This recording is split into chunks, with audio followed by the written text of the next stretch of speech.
Hello madam, I'm coming from People's Solidarity Concerns. We request you a message to the public so that a mobilization, a proper mobilization befitting what happened in Kandhamal can be done in Bangalore. And also a message to your own supporters and also ask them to come to the event.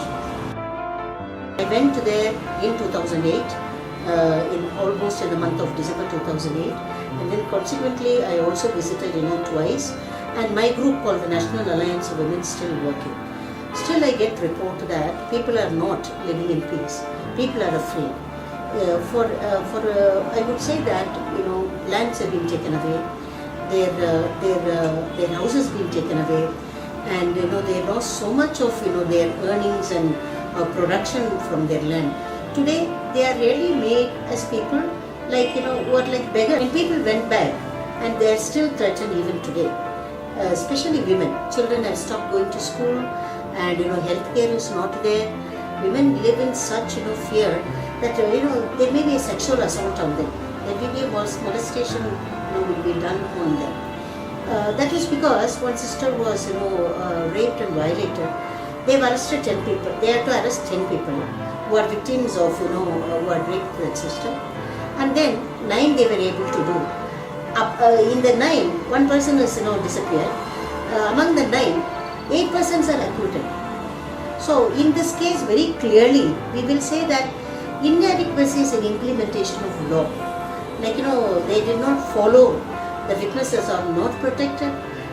So I would say that inadequacy of law, and then failure of the criminal justice system to the people who have faced targeted violence at the behest of particularly fundamentalist forces operating in those areas.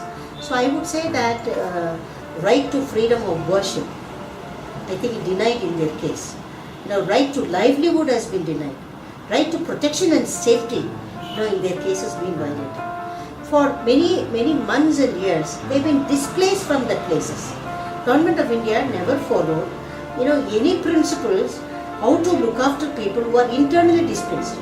I remember there were internally displaced people from 50,000 to 1 lakh people. Literally, they were living not in their villages. They fled once to the forest. In the nights they were attacked. They could not return back even after a year. So, any of the principles and guidelines how to restore rights for these people have not been done. Displacement, people who are displaced have very particular rights. This is not applied in their cases. And then targeted violence, especially sexual violences on women. The government never took any care in providing justice to them. I know there were people who have been violated, sexually molested and raped, and they do not even have legal aid to fight their cases.